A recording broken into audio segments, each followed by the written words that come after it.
Assalamualaikum warahmatullahi wabarakatuh. Waalaikumsalam Waalaikumsalam warahmatullahi. Nah, adik-adik untuk kuliah topik ke-11 ini mengenai kultur jaringan. Ini bahan materinya sudah ada di New LMS semuanya, tapi Ibu sedikit ini akan menjelaskan dahulu ya, nanti bisa adik-adik mempelajari lagi lebih detail karena di situ ada video-video pendukungnya ya. Dan nanti siang ada praktikum. Mungkin adik-adik sudah mendapatkan ya mengenai penjelasan ya praktikum mengenai kultur jaringan sudah ada praktikumnya kah? Sudah ada, Ibu. Sudah ada, ya? Ibu. Sudah. Sudah ada. Nanti Ibu akan lebih menjelaskan lagi kalau itu kan tahapannya ya. Nah, kita lebih banyak nanti diskusi saja. Jadi kita akan Ibu akan share screen ya. Mengenai kultur jaringan. Sudah terlihat? Sudah terlihat adik-adik? Sudah, Ibu. Ya, kita mulai. Ini kita akan membicarakan mengenai topik ini kultur jaringan. Ya, kultur jaringan ini adalah satu teknik ya. Jadi hanya satu tool ya, satu cara untuk kita mengisolasi ya, kita mengisolasi bagian dari tanaman. Ini bisa sel tanaman, bisa protoplasma ya. Protoplasma itu bagian daripada sel ya. Kemudian jaringan tanaman atau di sini organ dari suatu tanaman dan kemudian ini ditumbuhkan ya di dalam satu media ya yang mengandung nutrisi ya, di mana nutrisinya ini juga bisa mengandung zat pengatur tumbuh tanaman.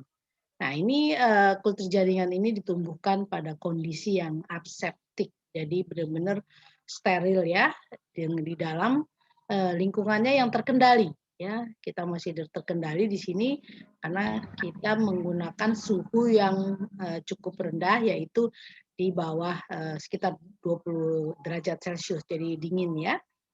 Nah, kemudian di sini nanti bagian dari tanamannya ini kemudian ya akan berkembang, memperbanyak diri, dan kemudian beregenerasi menjadi tanaman sempurna kembali. Ya, nah kultur jaringan ini bisa juga digunakan untuk mikropropagasi. Jadi perbanyakan tanaman secara mikro ya, secara mikro. Nah ini perbanyakan ini kan biasanya kalau yang konvensional itu bisa dengan cangkokan ya, perbanyakan secara vegetatif dengan cangkok-cangkok atau dengan menggunakan okulasi ya. Jadi kita mengambil bagian daripada titik tumbuhnya, kemudian di okulasi itu adalah yang konvensional perbanyakan tanamannya. Tapi yang melalui kultur jaringan ini bisa perbanyakan tanaman secara mikro ya di sini. Jadi ini adalah secara in vivo ya, secara in vivo di lab ya perbanyakan. Nah, kultur jaringan ini ada beberapa teori dasar ya. Nah, teori yang pertama itu adalah sel dari suatu organisme multiseluler dimanapun letaknya sebenarnya itu sama dengan sel sigot karena berasal dari satu sel tersebut. Jadi setiap sel ini berasal dari satu sel. Nah, kemudian ada teori totipotensi sel atau total genetic potensial. Artinya bahwa setiap sel ini memiliki potensi genetik seperti sigot, yaitu mampu memperbanyak diri, kemudian berdiferensiasi menjadi tanaman lengkap. Ya, nah ini teori totipotensi sel ini yang penting di dalam kultur jaringan. Nah, faktor yang mempengaruhi untuk regenerasi, jadi di dalam pertumbuhan perbanyakan secara mikro ini kita ada regenerasi ini, ada 4 faktor yang diperhatikan yang dalam kultur jaringan ini. Yang pertama eksplan, yang kedua media tumbuhnya, yang ketiga zat pengatur tumbuh, dan yang keempat lingkungan tumbuh. Nah, kalau explant ini adalah bagian tanaman yang nanti digunakan sebagai bahan awal untuk perbanyakan atau yang kita sebut di sini explant adalah bahan tanam ya, bahan tanam. Nah, bahan tanam atau explant ini untuk di kultur jaringan kita sebutnya bahan tanam ini adalah explant ya. Kalau kita bilang sebut explant itu sebenarnya adalah bahan tanam. Nah, ini bisa pucuk muda, bisa batang muda, daun muda, kotiledon, hipokotil, bisa endosperm, ovari dan sebagainya ya. Nah, tapi faktor yang paling penting itu adalah explant ini harus jelas secara genotipnya. Karena perbanyakan secara kultur jaringan, secara mikro ini pembiayaannya cukup besar ya, sehingga ini kita harus gunakan varietasnya yang jelas ya. Kalau bisa adalah varietas-varietas yang unggul kalau untuk kita perbanyakan mikro. Kalau kita mau perbanyakan mikro harus menggunakan varietas atau genotip yang unggul ya. Kemudian untuk explant-nya ini itu harus untuk umurnya harus yang muda ya, yang masih muda. Kenapa yang masih muda? Karena kalau yang masih muda itu ada selnya itu adalah sel meristematik, di mana sel meristematik adalah sel yang selalu membelah diri ya, selalu membelah diri sehingga cepat dia terjadi pembelahan diri sehingga nanti bisa tanaman ini setelah membelah diri cukup banyak dia akan berdiferensiasi nanti membentuk organ-organ tanaman sehingga nanti terbentuk menjadi tanaman yang sempurna. Jadi explant ini dua hal yang harus diperhatikan, genotip dan juga umurnya ya. Kalau bisa yang harus yang muda. Kalau yang tua nanti agak lama tumbuhnya, tapi kalau yang muda itu akan cepat tumbuhnya. Kemudian yang kedua yang harus diperhatikan adalah media tumbuhnya. Jadi media tumbuh ini adalah kalau kita secara konvensional itu kan media tumbuh adalah tanah. Tapi di sini karena kita di kultur jaringan, media tumbuhnya adalah ya meramu beberapa komposisi garam anorganik. Jadi mengandung unsur mineral mikro dan makro ya untuk tanaman ini. Kemudian ditambah ada vitamin, kemudian ada zat pengatur tumbuhnya ya, ada zat pengatur tumbuh tanaman seperti ada penggunaan auksin, giberelin, kemudian sitokinin, dan juga ada bentuk fisiknya itu bisa dua, yaitu bisa padat. Kalau kita padat menggunakan agar-agar, kalau tidak menggunakan agar-agar berarti itu adalah bentuknya cair ya. Jadi media tumbuhnya ini terdiri dari unsur hara esensial yang dibutuhkan bagi tanaman. Kemudian yang ketiga zat pengatur tumbuh. Jadi zat pengatur tumbuh ini sangat tergantung daripada konsentrasinya nanti yang dibutuhkan. Karena zat pengatur tumbuh ini misalnya pada explant ini yang sudah tumbuh ini akan menumbuhkan akar, maka medianya harus ditambahkan zat pengatur tumbuh auksin ya supaya ini bisa tumbuh akar. Nah, kemudian misalnya kita menggunakan zat pengatur tumbuh sitokinin itu biasanya untuk pertumbuhan bagian atas, jadi bagian tajuk tanaman. Jadi untuk supaya bagian batang, daun dan seterusnya ini seperti nanti ada bunga itu pertumbuhannya harus bagus. Nah itu harus menggunakan sitokinin ya. Nah ini juga zat pengatur tumbuh ini harus diatur urutan penggunaannya. Ya, kalau kita ingin menumbuhkan bagian tajuk, berarti kita harus berikan sitokinin dulu. Tapi kalau kemudian kita lanjut sudah tanaman dewasa, kemudian kita mau menumbuhkan akar, medianya kita tambahkan auksin ya. Ya ini secara bertahap, jadi harus sesuai dengan urutan penggunaan biasanya untuk zat pengatur tumbuh. Dan juga zat pengatur tumbuh ini juga bisa digunakan untuk pertumbuhan daripada kumpulan dari sel itu kita sebut kalus. Nah, kalus ini baru kumpulan sel. Kalau ingin berdiferensiasi itu biasanya selnya nanti kita ubah menjadi sel somatik embryogenik ya. Nah, kalau sel somatik embryogenik ini adalah sel yang seperti sel zigot, dia akan nanti bertunas setelah dia kumpulan sel ini kemudian akan menjadi tunas. Nah, tunas itu akan keluar nanti batang, daun, kemudian kita akan tambahkan media dengan zat beta-auksin, kemudian baru tumbuh akar ya. Nah, ini zat mengatur tumbuh ini diperlukan sekali di dalam kultur jaringan karena ini akan membantu untuk pertumbuhan tanaman pada kondisi tertentu ya. Nah, kemudian yang keempat lingkungan tumbuh. Jadi lingkungan tumbuhnya yang terutama ini harus ada kita perhatikan temperaturnya.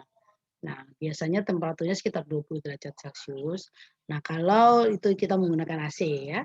Kalau suhunya ini ternyata AC atau mati gitu ya, jadinya suhunya naik ya mendekati misalnya suhu normal ya, suhu ruangan. Nah, ini akan menyebabkan beberapa tanaman yang ada di dalam botol itu terjadi kontaminasi ya. Jadi kalau suhunya tinggi itu akan menyebabkan kontaminasi karena suhu yang tinggi ini adalah suhu yang atau suhu ruangan ini itu adalah suhu yang ideal untuk pertumbuhan daripada patogen ya, dari patogen sehingga nanti bisa saja tanaman ini terkontaminasi oleh mikroorganisme. Makanya suhunya harus 20 derajat Celcius dingin ya. Kemudian ada panjang penyinaran dan intensitas penyinaran ini kita menggunakan lampu neon. Kemudian kita juga di sini untuk lingkungan tumbuh menggunakan kultur atau kontainernya atau wadah kulturnya itu dalam bentuk botol ya. Itu bisa macam-macam kontainernya, ukurannya atau kapasitinya ya. Tergantung dari kita inginnya menggunakannya yang sesuai dengan yang kita inginkan lah ya. Kalau kita ingin tanaman ini tumbuh agak lama ya otomatis kapasitas untuk medianya harus cukup banyak sehingga dia akan bertahan di dalam botol ini bisa cukup lama. Ya. Nah kemudian dalam lingkungan tumbuh ini jadi kita harus sterilisasi nanti ya di lingkungan di sininya di lingkungan tumbuhnya jadi nanti karena harus aseptik jadi botolnya, medianya, eksplannya semuanya harus disterilisasi sehingga benar-benar nanti tanaman yang tumbuh di dalam botol itu adalah tanaman yang sudah steril jadi tidak terkontaminasi oleh mikroorganisme. Ya, ini yang harus kita perhatikan dalam regenerasinya. Nah, kemudian klasifikasi kultur jaringan ini ada 5 ya, ada 5. Yang pertama kultur kalus, kemudian yang kedua kultur sel, yang ketiga kultur organ, dan yang keempat adalah kultur meristem, dan kelima kultur protoplas ya. Nah, kenapa Ibu harus jelaskan klasifikasinya? Nah, kita bisa membuat kultur kalus di dalam kultur jaringan ini ya. Nah, kultur kalus ini kita mengkulturkannya itu dalam bentuk kalus. Kalus itu adalah kumpulan sel. Berarti kalau kumpulan sel ini ya kita belum tahu belum menjadi tanaman sempurna ya karena masih kumpulan sel. Nah, kumpulan sel ini, sel-sel ini bisa saja selnya ini berasal dari sel akar, bisa berasal dari sel daun, bisa berasal dari sel organnya dari batang, atau bisa dari anter ya, dari serbuk sari, kemudian dari putik. Jadi tergantung kita ingin mengkulturkan kalus. Bisa juga dari kotiledon. Jadi biji kita tumbuhkan ada kotiledonnya kita ambil, kemudian kita tumbuhkan dia menjadi kalus ya.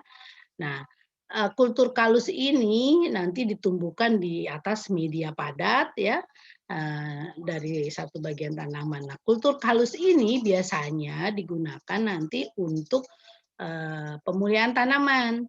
Karena kalusnya ini nanti bisa kita berikan perlakuan secara fisik yaitu kemarin Pak Iwan sudah menceritakan sudah mempelajari mengenai kultur dengan sinar gamma ya, sinar gamma Nah, ini menggunakan beberapa gray ya. Nah, untuk ini. Nah, kemudian kalus ini karena sudah diberikan sinar gray ini dengan gamma gray ini. Nah, kalus ini karena kumpulan sel. Nah, sel-selnya ini kan di dalam sel itu ada inti. Di dalam inti sel itu ada nanti kromosom. Kemudian di dalam kromosom ada gen ya. Nah, di dalam gen ini nanti ada DNA-nya. Nah, ini mengalami nanti mutasi di dalam inti selnya ini ya. Kemudian setelah dia terjadi mutasi karena ditembak oleh sinar gamma ini, kemudian nanti kita seleksi ya ke selnya ini. Ya, tergantung seleksinya mau arah kemana. Bisa saja nanti seleksinya misalnya ke arah dia ingin mendapatkan tanaman yang tahan terhadap asam. Berarti nanti medianya harus mengandung pH yang asam ya. Nah, kemudian kumpulan sel ini kita treatment di media asam atau di media dengan kadar garam tinggi atau di media dengan kekeringan yang tinggi. Sehingga nanti setelah kita seleksi kita dapat halus itu nanti yang tahan pada kondisi yang kita inginkan. Nah, dari kalus ini karena masih kumpulan sel, kemudian kita treatment lagi dengan menggunakan cat pengatur tumbuh. Nah, kalusnya ini kita diferensiasikan, yaitu dengan kita membuat sel ini menjadi sel somatik embryogenik. Nah, setelah terbentuk sel somatik embryogenik, ini nanti selnya ini akan istilah kita di sini akan bertunas ya. Kemudian tunas ini akan membentuk batang, kemudian daun, nah terus akar akan menjadi tanaman sempurna. Nah, tanaman yang sempurna ini merupakan tanaman yang sudah menjadi tanaman mutan karena sudah mengalami perubahan tadi karena adanya sinar gamma ini. Nah, tanaman ini kemudian diaklimatisasi, jadi kita pindahkan ya dari botol itu ke lingkungan yang tidak terkendali ya. Kita pindahkan dan akhirnya nanti ini menjadi tanaman yang tahan terhadap kondisi tadi tertentu. Nah, ini biasanya kultur kalus nih yang digunakan untuk di dalam pemulihan dengan menggunakan kultur kalus. Yang kedua, kultur sel. Nah, kultur sel ini biasanya kita akan mengkulturkan selnya. Jadi selnya dalam media cair ini kita perbanyak sel-selnya. Nah, biasanya kultur sel ini biasanya digunakan untuk farmasi ya, jadi untuk obat-obatan. Jadi misalnya kita sudah tahu ada sel tertentu ini yang bisa mengandung nanti bahan aktif yang diperlukan di dalam farmasi. Nah, kemudian selnya ini kita tumbuhkan, kita growth supaya selnya ini menjadi banyak ya di dalam media cair. Setelah itu kita bisa panen selnya. Nah, di dalam sel ini karena ada senyawa metabolit untuk obat-obatan, ini yang akan nanti diekstrak kembali ya, yaitu dengan kultur sel ini. Dan ini kultur jaringan banyak sekali digunakan ya, dimanfaatkan kultur selnya ini untuk di dalam farmasi ya, di dalam obat-obatan. Dan yang ketiga kultur organ. Nah, kalau kultur organ ini mengkulturkan organ tanaman. Nah, ini kultur organ ini adalah satu cara yang paling mudah ya, paling mudah dan paling cepat mengkulturkan organ tanaman itu menjadi tanaman sempurna. Jadi kita bisa ambil daun daripada tanaman, kemudian nanti daun ini kan bisa berdiferensiasi tumbuh menjadi jadi batang, daun, kemudian akar ya, menjadi tanaman yang sempurna. Jadi kita di sini kultur organ ini biasanya digunakan untuk perbanyakan mikro ya. Untuk perbanyakan mikro kita menggunakan kultur organ ya. Nah, kemudian kita juga bisa yang keempat kultur meristem ya. Jadi di sini kita mengkulturkan meristem. Meristem itu adanya di titik tumbuh tanaman. titik tumbuh tanaman itu kan sangat kecil sekali. Ini ada sel-sel yang tumbuh di sini yang selalu dia membelah ya, terus kemudian tumbuh. Nah ini kultur meristem. Kenapa kita menggunakan meristem titik tumbuh? Titik tumbuh itu belum ada lapis pembuluh tapis. Pembuluh tapis itu kan ada yang merupakan bagian di dalam tanaman yang gunanya fungsinya organ ini untuk transportasi unsur-unsur hara ataupun transportasi air ya, silem atau flum ya. Nah, pada titik tumbuh yang dikulturkan meristem ini, silem sama flumnya belum ada. Sehingga kalau silem dan flumnya itu belum ada, berarti mikroorganisme yang dapat ditularkan melalui jalan tadi silem atau flum itu tidak bisa masuk ya, sehingga kalau kita mengkulturkan dengan menggunakan meristem ini menjadi tanaman sempurna, kita bisa mendapatkan tanaman ini adalah tanaman bebas penyakit ya, karena tadi flum dan silemnya belum ada di meristem. Nah, kita menumbuhkannya dari meristem kemudian menjadi tanaman sempurna dan inilah menjadi tanaman yang bebas penyakit. Ya, contohnya itu tanaman jeruk ya. Jeruk itu bebas dari beberapa virus. Nah, ini caranya kita dengan menguturkan meristem ya, supaya tidak tertular tidak ada penyakit daripada tanaman ya. Ini kita sebut kultur meristem. Nah, kemudian yang kelima ada kultur protoplas ya. Ya, ini teknik isolasi dan kultur protoplas ini dari satu sel atau jaringan ya. Di dalam sel itu kan ada sitoplasma. Sitoplasma itu cairan sel. Selain sitoplasma itu ada protoplas ya. Nah, protoplas itu biasanya nanti itu intinya yang kita ambil ya. Nah, kemudian inti ini difusikan. Jadi ada satu sel dengan sel yang lain berbeda dari varietasnya atau dari berbeda dari klonnya. Kemudian kita fusikan dari satu sel dengan sel lain sehingga terjadi fusi. Nah, ini akan terjadi tanaman yang baru ya. Fusi protoplas ini menghasilkan tanaman yang baru dan ini bisa berbeda dari indukannya. Jadi ini juga satu teknik nanti kultur protoplas ini untuk mendapatkan varietas tanaman yang berbeda ya di dalam pemulihan ya. Jadi ini semuanya adalah yang di dalam klasifikasi kultur jaringan yang umumnya digunakan untuk perbaikan, kemudian untuk perkembangan tanaman dengan menggunakan 5 kelas daripada kultur jaringan ini. Oke, kita lanjut.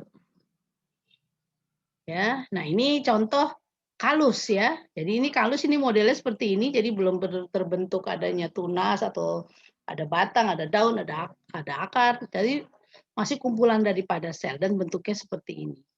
Nah, nanti ini yang mau di pemulihan tanam yang kita mau supaya dia bisa dimutasikan ya, jadi selnya ini bisa terjadi mutasi ya kita tembak adalah kalusnya, yaitu dengan sinar gamma. Kemudian kalau kultur sel ini adalah sel-sel, kemudian diperbanyak, ya biasanya ini adalah untuk farmasi tadi yang Ibu jelaskan. Dan ini kultur organ ya, kultur organ ini ambil dari daunnya atau di sini ambil dari biji, ini bijinya dia berkecambak kemudian tumbuh dan dia menjadi tanaman kemudian ada akarnya. Ini adalah yang biasanya perbanyakan mikro dengan seperti ini. Nah, setelah dia banyak seperti ini bisa dipotong-potong ya, nah kita sebut multiplikasi. Nah, ini bisa perbanyakan lagi ya secara mikro. Nah, ini contoh bagaimana kultur jaringan ini diperlukan ya. Jadi kita harus genotipnya bagus. Genotipnya bagus, jadi kita tahu tanaman induknya atau mother plant-nya.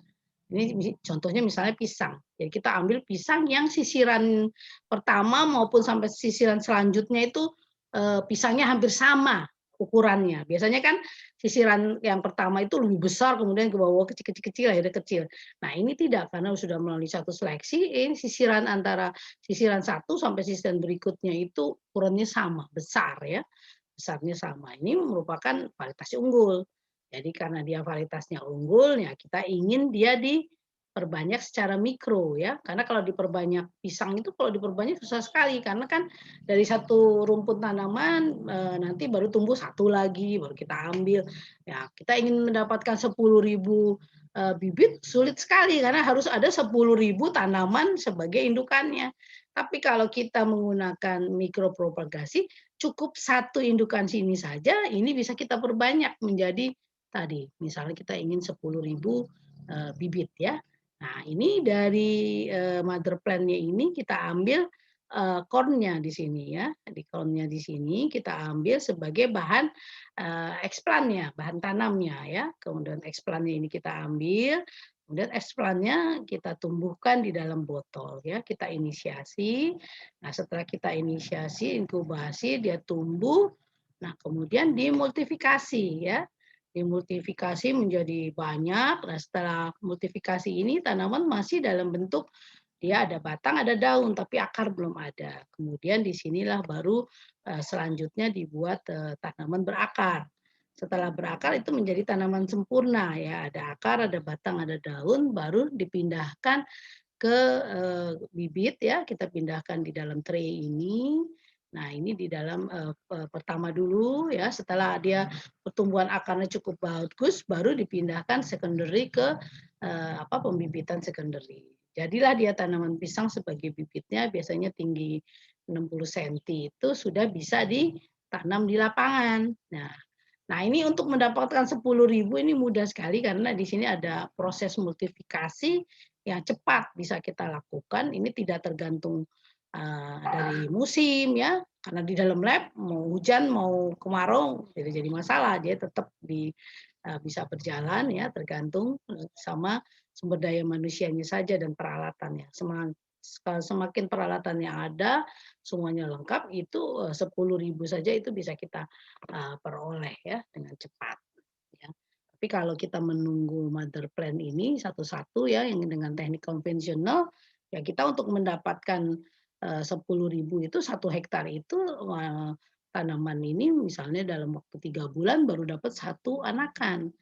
Nah, 1-3 bulan itu di dalam satu. Kalau pisang itu jarak tanamnya misalnya aja 5 kali 5 ya berarti kan 25 meter persegi, berarti baru dapat 25 di bawah 100 jadi baru dapat 40 ya. 25 berarti dia 25 kali 25 cm kan ya. Jadi sekitar 10.000 dibagi dengan 25 ya sekitar hanya dapat 4.000 tanaman ya. Baru di dalam 1 hektar ya butuhnya ya. 400 tanaman bibit ya. Karena kita ingin butuh 10.000. Nah, ini agak lama. Jadi kita butuh lagi 3 bulan dulu lagi tumbuhkan lagi, kita tumbuhkan lagi. Jadi butuh waktu untuk dan ruang ya lahannya untuk bisa secara konvensional. Tapi kalau dengan model dengan perbanyakan mikro ini akan lebih cepat ya mendapatkannya dan yang jelas seragam ya, yang jelas itu seragam karena diambil dari satu klon di sini mother plant-nya nih satu klon yang kita ambil dari satu klon. Jadi ini benar-benar apa namanya dia sama dengan indukannya ya, sama dengan indukannya. Nah, ini kita lihat kultur jaringan ini adalah untuk perbanyakan tanaman, ini keunggulannya ya, kualitasnya seragam ya karena diambil dari satu induk tanaman sehingga dia akan sama dengan induknya. Kemudian juga kalau diambilnya dari tadi kultur meristem bisa bebas penyakit. Kemudian yang kedua, produksinya tidak tergantung waktu dan musim ya. Jadi karena di lab perbanyakannya tentunya tidak tergantung dari musim dan waktunya kita tinggal mengatur waktunya ya. Kita ingin perbanyakannya berapa banyak kita bisa atur waktunya. Kemudian bahan tanamnya yang digunakan tadi sedikit ya. Kita kita hanya menggunakan satu mother plant-nya dia, indukan tanaman ini sudah bisa menghasilkan. Jadi ini penting sekali untuk plasma nutfah. Kalau kita ada plasma nutfah yang sudah mau punah ya, nah ini kita misalnya sudah ada satu tanaman saja, ini bisa kita perbanyak dengan cepat ya, dengan teknik kultur jaringan ini. Kemudian yang keempat, memudahkan koleksi tanaman dan pertukaran plasma nutfah. Karena bawanya di dalam botol-botol saja, sehingga pertukaran plasma nutfah ini akan lebih mudah dari satu daerah ke daerah lagi di Indonesia. Ini akan mudah karena hanya membawanya di dalam botol ya. Dan yang kelima, tidak memerlukan areal pembibitan yang luas ya. Tadi dengan adanya tadi sudah ada tanaman yang dalam botol yang tumbuh dengan sempurna, kita pindahkan ke lapang, itu tidak perlu area pembibitan yang luas. Tapi kalau kita secara konvensional kan tadi aja 1 hektar aja hanya bisa menumbuhkan sekitar 400 ya, 400 tanaman ya. Tapi kalau dengan ini ya hanya 1000 meter saja itu sudah bisa berapa puluhan ribu itu bibitnya ya. Oke, kita lanjutkan. Berikutnya adalah tahapan dalam kultur jaringan. Ini sudah mungkin dari praktikum sudah dipelajari ya. Nah, ini tahapannya ini ada 9 tahapan di dalam kultur jaringan. Yang pertama ini membuat media ya. Nah, membuat media ini penting sekali karena nanti media ini harus ditimbang ya.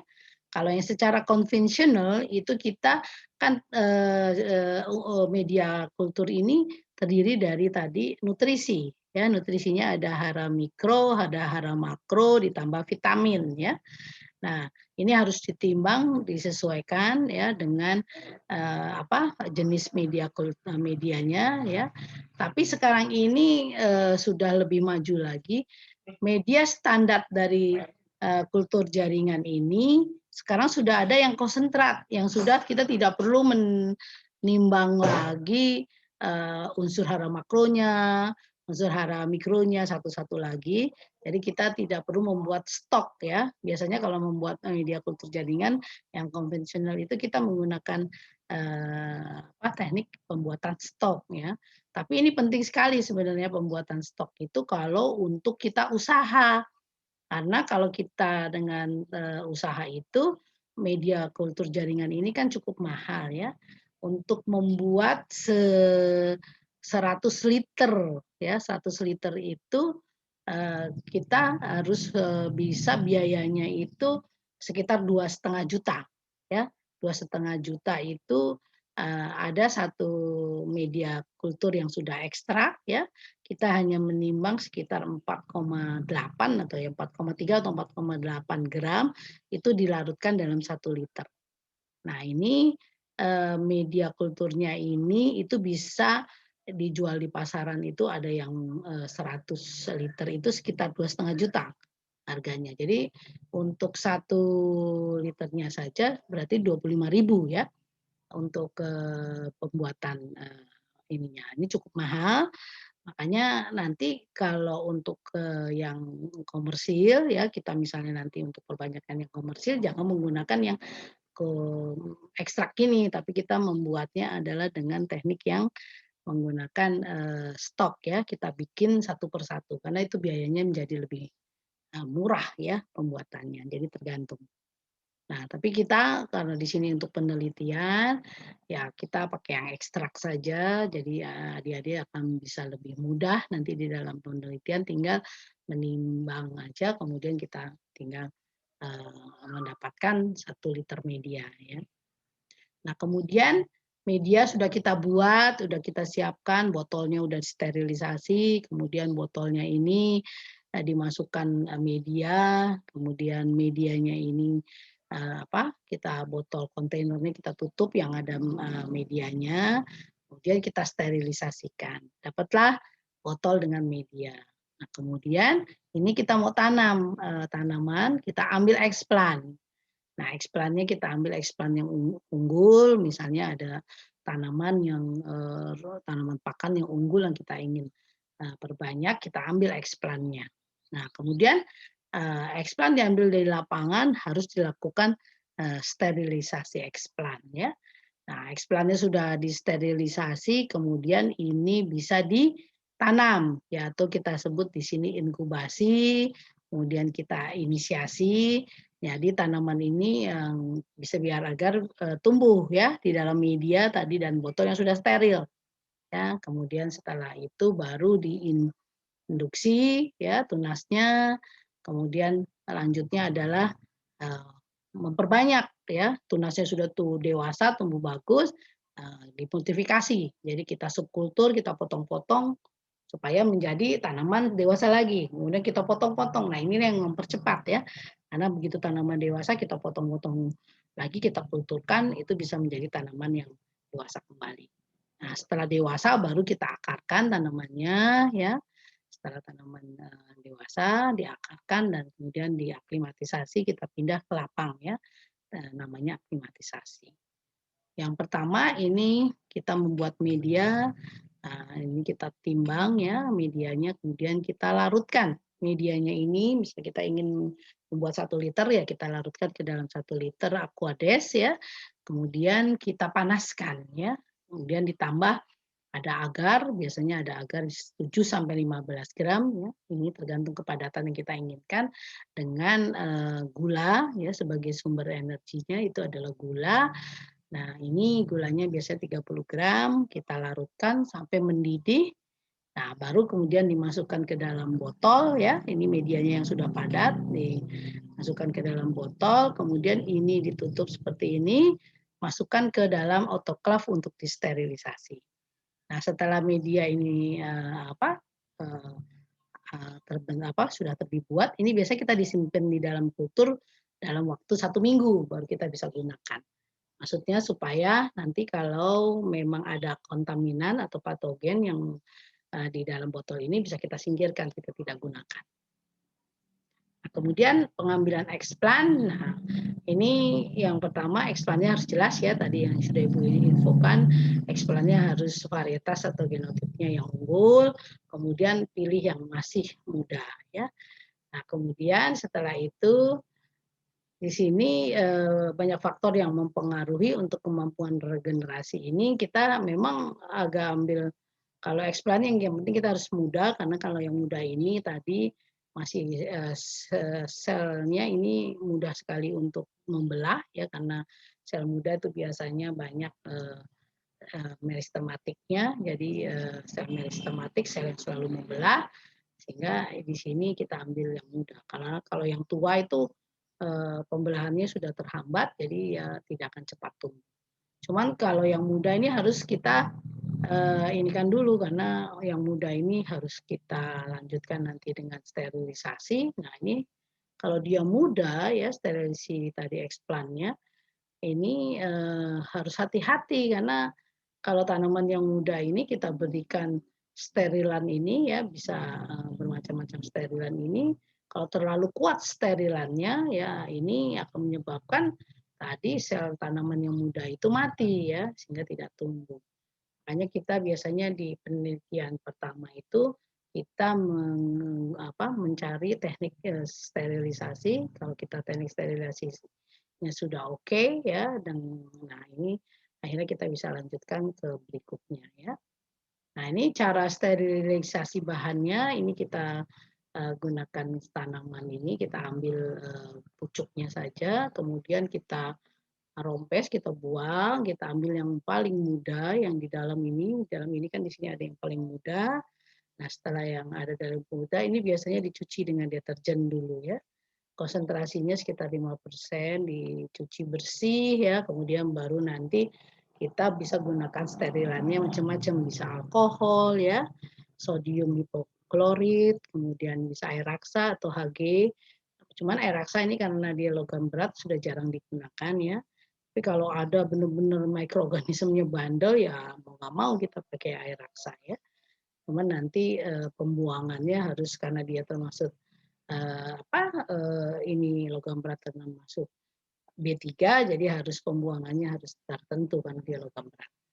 Kemudian ada H2O2 atau hidrogen peroksida, fungisida, bakterisida ini sebagai sterilan yang bisa digunakan untuk bahan sterilisasi. Nah, umumnya standar yang kita gunakan, kita menggunakan sodium hipoklorit, ini konsentrasinya antara 5 sampai 20%. Sodium hipoklorit ini kalau dijual itu di merek dagangnya ada Baiklin, jadi pemutih ya, pemutih pakaian itu mengandung sodium hipoklorit. Kita gunakan sodium hipoklorit ini untuk sterilisasi ya. Jadi kita deterjen dulu, kemudian kita masukkan ke dalam sodium hipoklorit. Ini biasanya konsentrasinya menurun ya dari 20%, nanti 15, 10, 5 dan nanti terakhir 0 ya supaya tidak stres. Nah, ini setelah sudah eksplannya ini baru bisa di eksplannya ini ya direndam seperti ini, nah baru bisa ditanam ya. Disterilisasinya di dalam laminar dan kemudian tadi ada botol yang sudah dengan media yang sudah sterilisasi kita bisa lakukan penanaman ya, tanam di media yang prakondisi. Nah, kenapa kita harus prakondisi? Jadi di sini tanpa zat pengatur tumbuh, yang penting tanaman tumbuh aja dulu, tidak ada kontaminan dan ini sebagai sumber nanti untuk supaya ditumbuhkan menjadi sayur dewasa bisa kita lanjutkan untuk ke multifikasi ya. Ini kita tanam tadi ya, kemudian kita bisa mendapatkan tanamannya. Ya. Nah, kemudian kita lanjut inkubasi, kita expand ditanam prakondisi tanpa hormon ya, itu dengan laminar. Nah, sebelum mulai ini laminar ini ada tombol-tombolnya. Sebelum mulai ini harusnya kita sterilisasi dulu peralatan semuanya ya. Di sini nanti ada pinset, gunting, skapel, semua ini di autoclave dulu. Kemudian nanti ada air aquades steril, jadi kita harus sudah punya aquades steril. Jadi ada saringan ya, kertas saring ini juga harus disterilisasi. Semua bahan harus sterilisasi semua dengan autoclave. Nah, kalau laminarnya, ini laminarnya disterilisasi, kita bersihkan dengan alkohol 70%. Nah, kemudian di sini ada lampu ultraviolet ya. Ini kita nyalakan biasanya kalau sebelum kita mulai bekerja itu kita nyalakan selama 15 menit. Maksudnya di sini 15 menit, area ini nanti jadi bebas terhadap mikroorganisme ya. Kemudian nanti ada lampu alkohol ya, nanti yang kita gunakan untuk memanaskan alat ya. Jadi kalau kita mau mengambil sesuatu, panaskan dulu alatnya, kemudian baru ambil ya. Nah, ini tekniknya seperti ini. Karena belum bisa offline, jadi kita praktikumnya masih melalui melalui video-video saja. Kemudian ini kita bisa tumbuhkan ya, ditumbuhkan. Setelah kita tumbuhkan ini kita simpan di dalam ruangan dengan suhu yang tadi 20 derajat Celcius ya. Ini teknik penyimpanannya seperti ini. Kemudian induksi tunas, nah ini setelah dia ini, kemudian dia tumbuh ya, tumbuh tunasnya menjadi tunas yang dewasa ya. Nah, setelah dia tunasnya dewasa, ini tumbuh. Nah, kita bisa, ini udah dewasa, kita multifikasi, kita potong-potong ya. Nah, ini udah dewasa, atau seperti ini, kita subkultur ya. Kita potong menjadi kecil-kecil seperti ini untuk diperbanyak lagi. Nanti dia tumbuh dewasa lagi seperti ini, potong-potong lagi. Sehingga ini cepat sekali prosesnya ya. Ini dalam waktu sebulan saja ini sudah bisa subkultur. Sebulan dia subkultur sehingga cepat sekali kita bisa mendapatkan 10.000 bibit daripada tanaman yaitu dengan mikropropagasi. Ya, setelah disubkultur kemudian tumbuh lagi menjadi dewasa, ini ntar disubkultur lagi, dipotong-potong lagi ya. Nah, ini setelah ini baru pengakaran. Ya, ini di dalam botol ini kita tumbuhkan satu-satu, di sini ada akarnya. Baru kita tumbuhkan dia supaya bisa tumbuh akar. Jadilah tanaman sempurna ya. Di tanaman sempurna ada akarnya, kemudian ada tanamannya. Kita lanjut. Kita lihat dia sini ada sempurna. Ini ada akarnya, kemudian ini ada tanamannya. Nah, setelah sempurna dia dewasa seperti ini, tanamannya bisa kita lanjutkan dengan aklimatisasi.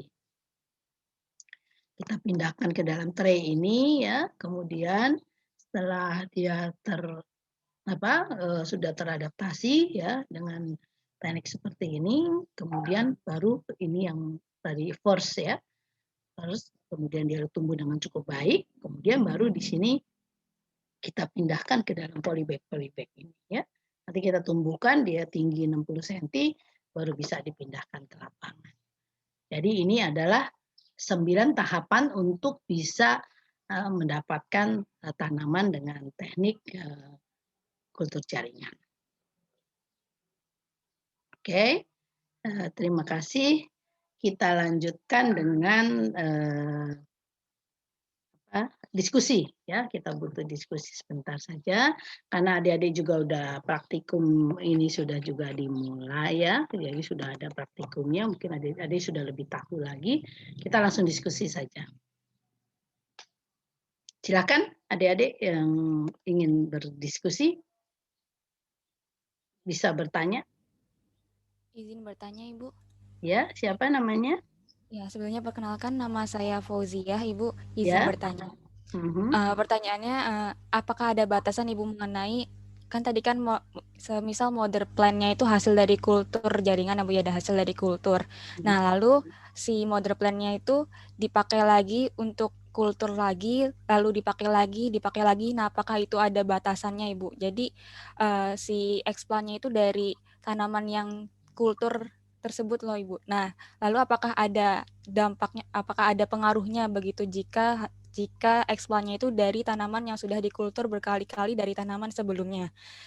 Nah, dan khususnya itu apakah itu juga, dan khususnya terhadap tanaman yang diambil dari dari kultur kalus, Ibu, yang ditembakkan dengan sinar gamma. Nah, apakah itu juga akan mempengaruhi anakan yang turunan-turunannya jika menggunakan explant yang dari tanaman-tanaman yang sudah dikultur sebelumnya. Begitu, Ibu. Terima kasih. Terima kasih, Fauziah. Jadi kalau kita ambil dari mother plant, ini kan akan mendapatkan tanaman pertama ya. Nah, kemudian tanaman pertama ini disubkulturkan. Nah, ini tidak jadi masalah karena ini adalah klon ya, menjadi perbanyakan secara vegetatif dengan klon. Dan ini sama dengan induknya ya. Semasa ini dia masih bagus ya nggak jadi masalah. Jadi kita bisa gunakan terus ya. Tapi kalau yang tadi kalus ya, kalau yang kalus ini karena yang kalus ini adalah tanaman yang ditembakkan kemudian dapat mutan. Nah, kita harus stability dulu, harus distabilkan dulu. Nah, stabilnya ini biasanya kita dengan dengan generasi ya. Kalau kita tuh distabilkan ada F1, F2, F3, F4 itu kalau melalui persilangan. Tapi karena ini tidak melalui persilangan, jadi kita subkultur saja. Ya, setelah kita subkulturkan sampai 4 kali itu udah stabil. Nah, setelah sudah stabil ini kita bisa gunakan lagi ya, kita gunakan tanamannya. Jadi nggak jadi satu masalah. Karena ini perbanyakannya secara klon, jadi tidak apa-apa ya. Tapi kalau nanti materinya habis ya kita bisa ambil ke mother plant-nya lagi gitu. Jadi nggak jadi masalah. Jadi tidak jadi masalah kalau kita pakai gunakan terus. Karena ini klon ya. Kalau klon ini kan sama induknya jadi nggak masalah. Sebatas Berarti itu tanamannya dia tumbuhnya bagus ya, jadi nggak masalah.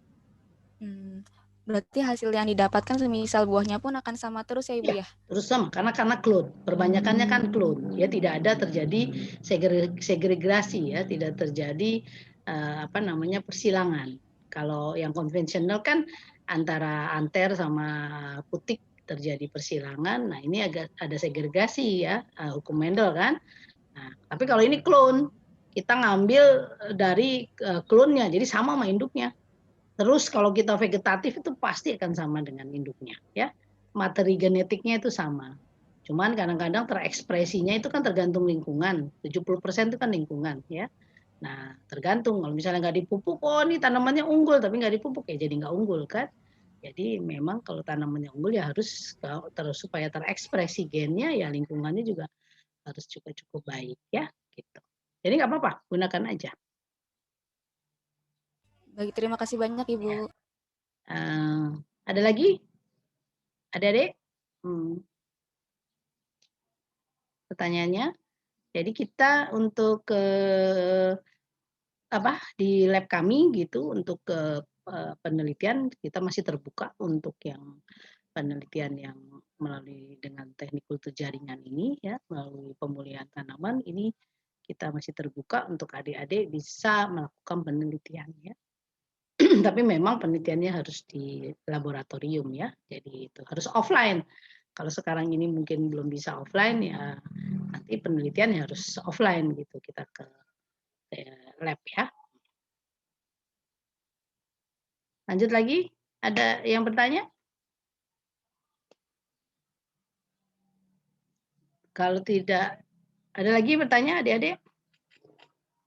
Masih ada waktunya? Nah, adik-adik ini izin bertanya. Saya Juan. Untuk mendapatkan eksplan dapat berasal dari pucuk dan bat. Tuh, saya buka lagi. Pucuk dan batang muda. Apakah dari segi kualitas dapat berbeda? Ya. Yang penting ini adalah genotipnya bagus, kemudian tanamannya sehat. Ya, tanamannya sehat. Jadi baik itu dari batang, dari daunnya, dari akarnya nggak jadi masalah. Yang penting kita tahu itu adalah genotipnya unggul, kemudian kita berasal dari tanaman yang muda. Karena kalau tanaman yang muda itu tadi adalah selnya meristematik, dia dia selalu membelah ya, sehingga nanti dia akan cepat tumbuh gitu. Kalau kita pilih yang tua, kemungkinan untuk tumbuhnya jadi lebih lambat ya, jadi lama.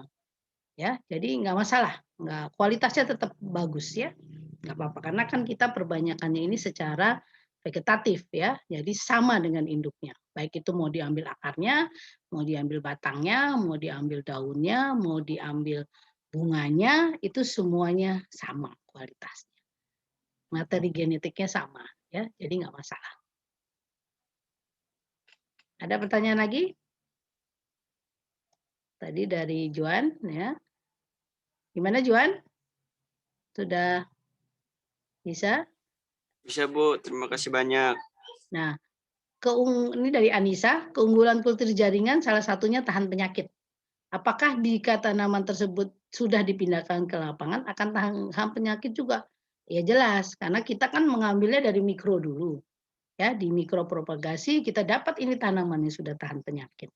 Kemudian kita pindahkan ke lapangan, ya dia menjadi tanaman yang tahan penyakit. Cuman kalau misalnya di tanahnya itu ada ada mikroorganisme yang patogen, ya dia tergantung dari kekuatan daripada tanaman ini. Nah, biasanya di propagation ini kita bisa seleksi tanaman ini tahan terhadap penyakit tertentu, misalnya terhadap layu bakteri ya. Nah, kita udah seleksi tanaman ini layu terhadap bakteri, kita pindahkan ke lapangan, ya tanaman ini tahan terhadap layu bakteri. Makanya sering digunakan salah satunya adalah ke teknik kultur jaringan ini untuk menseleksi tanaman-tanaman yang tahan terhadap beberapa penyakit ya, itu dengan menggunakan teknik kultur jaringan. Kita menseleksi saja. Jadi di medianya itu kita kasih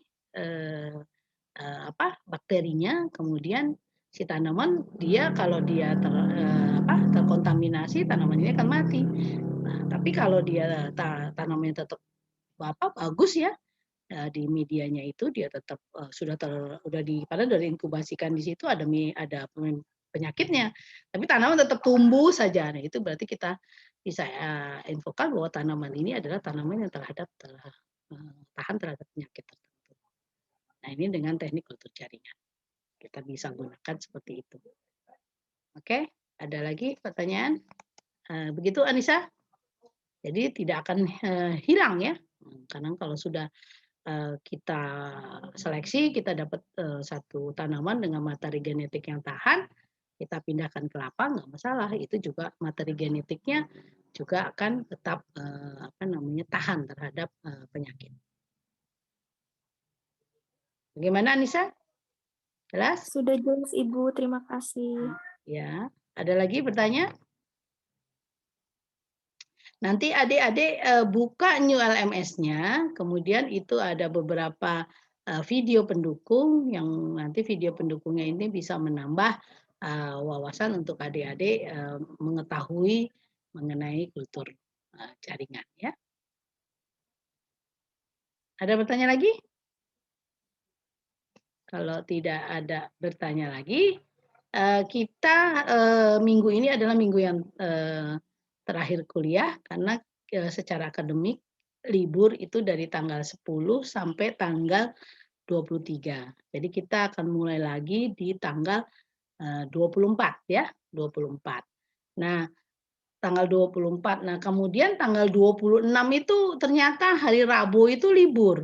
Apakah tanggal 26 tetap saja kita gunakan untuk kuliah walaupun itu harinya hari libur? Gimana adik-adik? Karena kan kita online ini ya, jadi nggak masalah kan libur nggak libur gitu loh. Toh kita juga dalam kondisi pandemik ini kan kita nggak boleh ke sana kemari ya.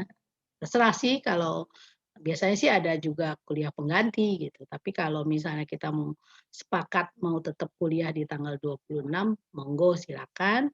Tapi kalau tidak ya nanti ada penggantinya. Sehingga kita bisa kuliah lagi bertemunya berarti di tanggal 2 ya, 2 Juni. Nah, jadi nanti kita lewat itu saja, lewat WA-an saja ya. Ini mau kuliah di tanggal 26 atau nanti kita kuliah tanggal 2 saja. Nanti ada penggantinya. Oke, adik-adik? Kita buka ininya, videonya. Halo, adik-adik. Adik-adik. Halo Ibu. Iya, kita buka videonya, kita ini ya. Kita buka videonya, kemudian kita, Ibu mau foto nih. Sudah siap belum? Videonya dibuka. Lembar pertama, ayo dibuka adik-adik. Ya. Dibuka semuanya. Saya akan foto. Nanti saya kirimnya karena nggak ada grup, Ibu nggak masuk ke dalam grup. Saya kirim melalui itu aja ya, melalui Nazla ya. Nanti ini kan ya. Siap? 1, mana nih? 2, 3 ya. Oke. Saya kirimkan ke Nazla. Oke. Kita nah, kemudian yang kedua, siap? 1, 2, 3. Oke.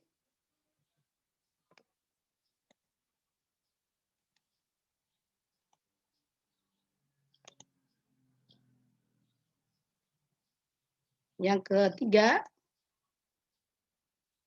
1, 2, 3.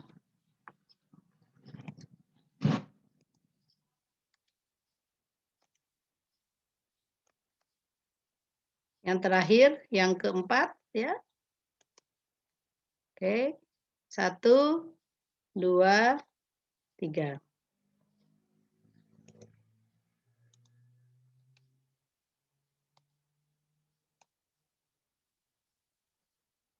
Oke, sudah semuanya. Saya akhiri saja ya kuliah siang pagi hari ini. Nanti kita akan bertemu lagi di tanggal 26 atau tanggal 2 Juni ya. Silakan buka new LMS-nya dan nanti jam 1 dilanjutkan dengan kuliah dengan praktikum ya.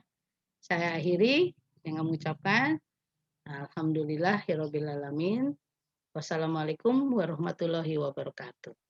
Waalaikumsalam warahmatullahi Waalaikumsalam wabarakatuh. warahmatullahi Ya. Terima kasih wabarakatuh. banyak Ibu, sehat-sehat Ibu. Ya, salam sehat ya, adik-adik jaga protokol kesehatan ya, Baik karena Ibu, terima kasih. pandemi Sehat-sehat Ibu. makin naik, apalagi mendekati Lebaran ini ya. Kita harus berjaga-jaga jangan sampai ini. Kalau adik-adik kan masih muda, jadi daya tahannya imun ininya kuat ya imunnya.